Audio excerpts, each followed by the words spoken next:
Halo semuanya, apa kabar? Kembali lagi bersama saya Jason Wilbert di channel yang membahas berbagai hal menarik seputar dunia satwa. Hari ini kita akan menyelami dunia yang menakjubkan dari salah satu makhluk paling mengagumkan di lautan sang penyu. Teman-teman, tahukah kalian bahwa penyu sudah ada di bumi sejak zaman dinosaurus? Ya, mereka telah berenang di lautan kita selama lebih dari 110 juta tahun. Bayangkan betapa hebatnya mereka bisa bertahan sampai sekarang. Berbicara tentang fakta unik, penyu memiliki kemampuan navigasi yang luar biasa. Mereka menggunakan medan magnet bumi untuk menemukan jalan pulang ke pantai tempat mereka menetas seperti GPS alami yang tertanam dalam tubuh mereka. Bahkan, setelah bertahun-tahun berenang di lautan luas, mereka masih bisa kembali ke pantai yang sama untuk bertelur. Nah, yang lebih menarik lagi, setiap spesies penyu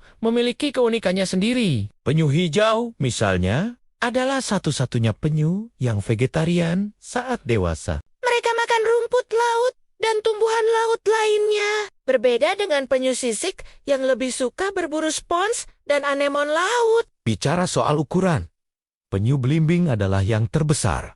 Mereka bisa mencapai panjang 2 meter dan berat 900 kilogram. Bayangkan bertemu dengan makhluk sebesar ini saat menyelam. Tapi jangan khawatir, mereka sangat ramah dan lebih tertarik dengan ubur-ubur yang menjadi makanan favoritnya. Sayangnya, dari 7 spesies penyu yang ada di dunia, 6 diantaranya terancam punah. Ini karena berbagai faktor seperti perburuan liar, pencemaran laut, dan hilangnya habitat pantai tempat mereka bertelur. Tapi ada kabar baiknya. Banyak komunitas dan organisasi yang bekerja keras untuk melindungi penyu. Di Indonesia sendiri, kita memiliki 6 dari 7 spesies penyu yang ada di dunia. Ini menjadikan negara kita sebagai rumah bagi hampir semua jenis penyu. Tempat-tempat seperti Taman Nasional Meru Betiri di Jawa Timur dan Kepulauan Derawan di Kalimantan Timur menjadi sanctuary penting bagi penyu.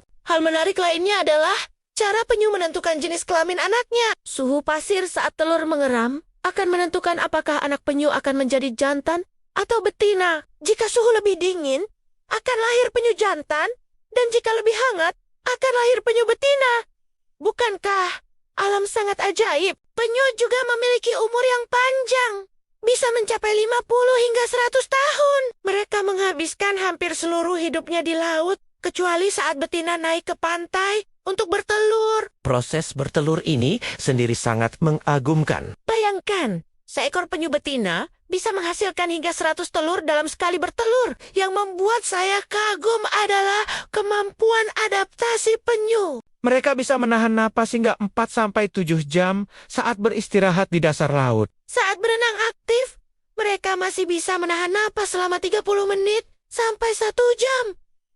Sungguh, kemampuan yang luar biasa. Teman-teman juga perlu tahu bahwa cangkang penyu bukan hanya pelindung tubuh mereka. Cangkang ini juga berfungsi sebagai rumah yang membantu mereka mengatur suhu tubuh dan menyimpan mineral penting. Setiap sisik pada cangkang memiliki pola unik, seperti sidik jari pada manusia. Dalam budaya Indonesia, penyu memiliki makna khusus. Beberapa suku di Nusantara menganggap penyu sebagai simbol umur panjang, kebijaksanaan, dan kesetiaan. Di Bali misalnya, penyu dianggap sebagai penjelmaan dewa laut yang patut dihormati. Kita semua bisa berperan dalam melindungi Penyu. Caranya sederhana, tidak membuang sampah ke laut, tidak membeli produk dari penyu, dan mendukung program konservasi penyu. Ingat, setiap tindakan kecil kita bisa membuat perbedaan besar bagi kelangsungan hidup makhluk mengagumkan ini. Nah, itulah berbagai fakta menarik tentang penyu yang bisa saya bagikan hari ini. Semoga informasi ini menambah wawasan dan membuat kita semakin mencintai dan ingin melindungi penyu. Jangan lupa like, komen, dan subscribe channel ini ya. Sampai jumpa di video berikutnya dengan topik menarik lainnya. Terima kasih sudah menonton.